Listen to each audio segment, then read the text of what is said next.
I really like kingdom building books, and today I want to tell you about what that is, what I enjoy about it, and then give some examples and recommendations that I have enjoyed. I really enjoy books about kingdom building, and I don't think I'm alone in this. I see these kind of books being requested a lot on various subreddits that I frequent, and even if people don't know what it's called, they're asking for books where the focus is more on building outwards rather than only on the main character. So, what is a kingdom building book? For me, the most important aspect of this is obviously, I suppose, that the protagonists are focusing on something, building something tangible. A kingdom, a city, a shop, a dungeon, or what have you. This is something that I think you'll find only large-scale examples of in the progression fantasy or lit RPG subgenres. And that is because in order to build a large city or empire, you generally would need a lot more time and resources than a book is going to cover, unless you're looking at something like Foundation, which covers a ridiculously long period of time.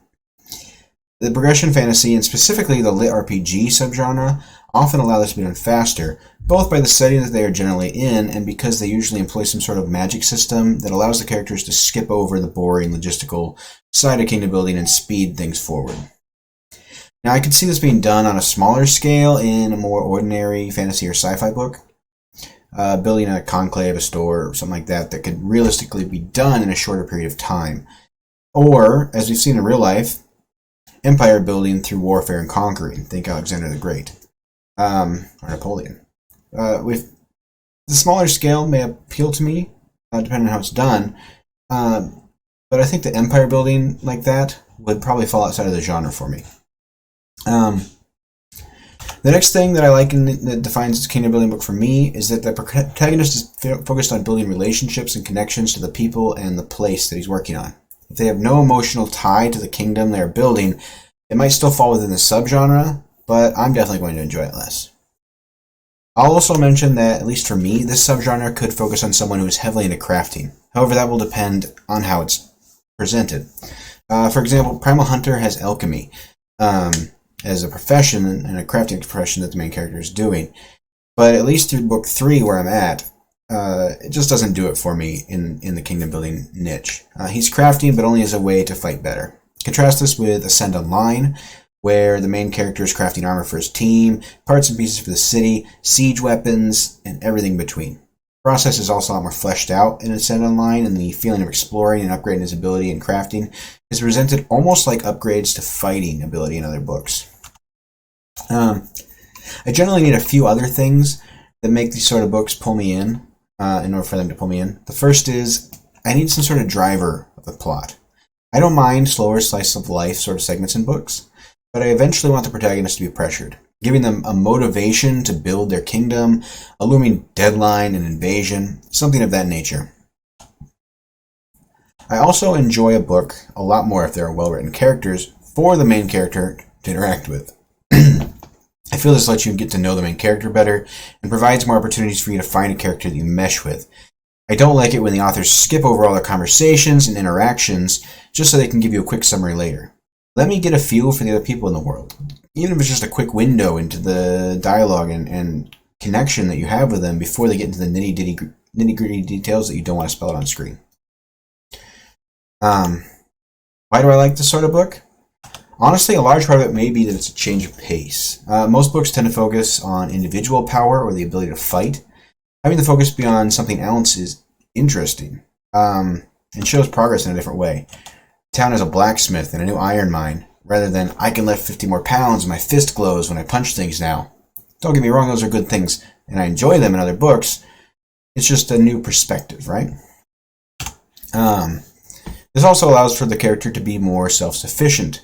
A lot of the time, if the main character in a book needs something, they're either finding it, looting it, or buying it from some unrelated group that we don't get to learn much about.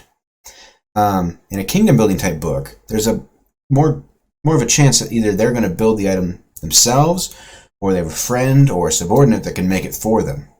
This gives more opportunity for you to get to know the guy making the swords, rather than it just being a faceless shopkeeper in a random town.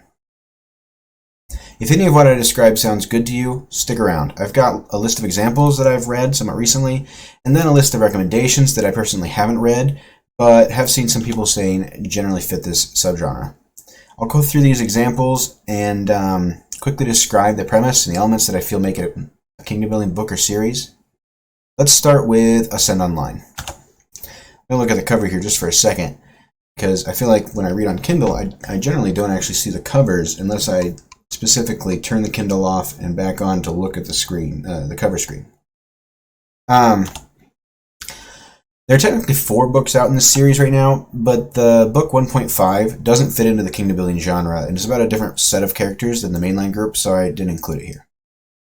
Ascend Online is a virtual reality video game. It's some sort of new technology that lets you enter a pod and be completely immersed in the game for long periods of time.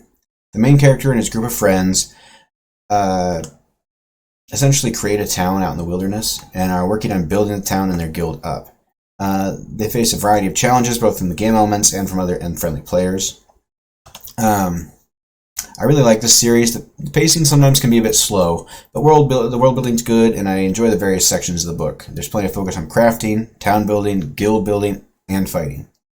The game allows a live stream from the player's time in the game, and because spots are limited and there's a big desire from the public to see what's going on in areas of interest, the guild is able to monetize their gameplay feeds in the real world in order to provide them with income outside the game itself.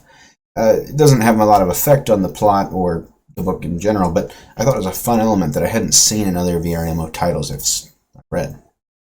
The crafting in this series is also very in-depth and well done, in my opinion. It ties into the town building and the armor and weapon upgrades in a satisfying way, and the journey to discover how to craft better items is interesting and well fleshed out. Additionally, it has antagonists that are threatening to destroy the town, and wider world events that pose a danger as well. These all push the main character to get stronger and to help the town improve as well. Overall, I think this is a very strong example and a good book in general that anyone who's in kingdom building should read. Next up is the Completionist Chronicles. We'll take a look at all the covers, and I think this series produces some really cool artwork. Book 8 in the middle there is especially badass in my opinion. The Completionist Chronicles is another series that's set within a virtual world. However, the protagonist was injured in the real world and decided to basically upload his consciousness into the game with no chance of ever getting out again. And no spoilers, but we find out a lot more about the game and how that progresses as the series goes on. He falls into a class that no one else has called the Ritualist, and eventually gains the ability to use rituals to create buildings from magic and magic components. On top of just being a fun ride with excellent writing, the series delivers multiple times where the main character helps to create towns, or cities, or guild compounds. His class progression ties directly into creating buildings, so this is a major focus in the book. He also has a cool fighting style and a good but shifty group of friends throughout the series. One character I want to highlight is named Jackson. He's a chiropractor who didn't put any of his attribute points into charisma and has a major debuff that he's not aware of because of this. It makes him say odd things, contextually inappropriate things, and act in a funny manner, and occasionally scare the daylights out of people who don't know him well, all without realizing that he's doing it. He's a fun side character that I always enjoy seeing in a scene, and he's recurring throughout all the books so far. Joe, the main character, is a pretty funny guy, and he has a somewhat contentious relationship with the game system moderators. The system messages that he gets are often very snarky and all around provide a good boost of humor into the series without being over the top silly. Next up is the System Apocalypse Australia.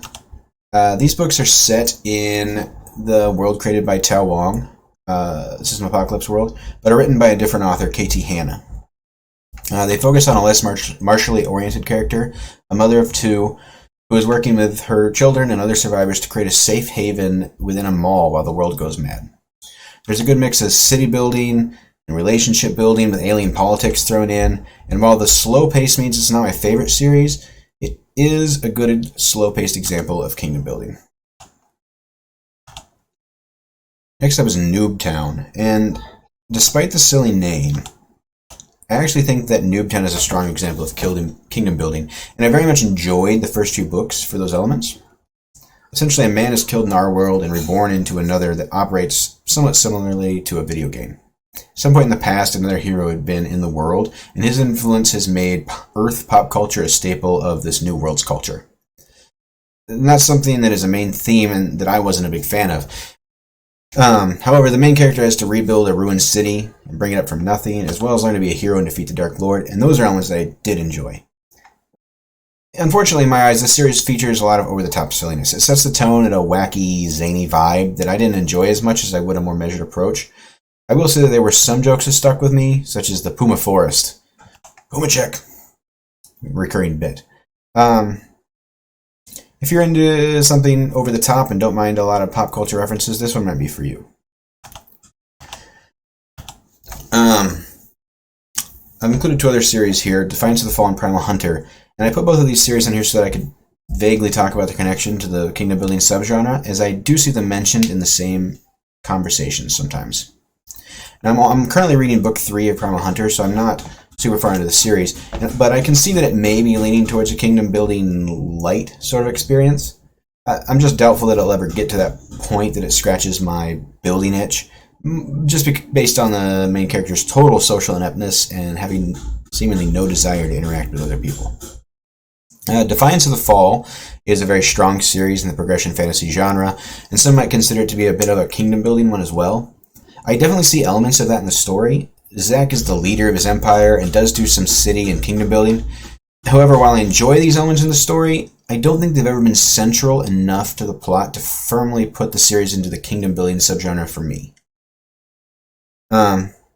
Moving on, now I have some recommendations that I found while searching around for more kingdom building books. I haven't read these, and I don't know if they're good or if they even truly fit into the genre, but I thought it was worth putting out there in case you're interested in the genre and wanted more ideas of things to read. One caveat is the very first book here, Divine Dungeon series. I have read the first book or so, and just based on my memory, it probably does fit into the genre, and it's also written by Dakota Kraut, who wrote the Completionist Chronicles, so it's probably worth reading. You also have Chrysalis, which is Ant Colony building, Dreamer's Throne, which is faction building, Tree of Aeons, Empire building, Portal to Nova Roma, Kingdom building, Houndsman, Fortress and Pack building, My Magus Academy is run by players, Academy building. Again, I haven't read any of these other books, so I don't know for sure if those are real elements to the story, but based off of other recommendations, I am going to say that they're probably at least contenders in the genre. I hope you enjoyed this video and were able to get some recommendations and some ideas out of it. If you have something that I need to read in this genre, or if you notice something I missed, please let me know. Otherwise, please subscribe. I plan on putting out more content focused on review and subgenres in the progression fantasy and lit RPG scene. Thank you for watching, and I'll see you next time.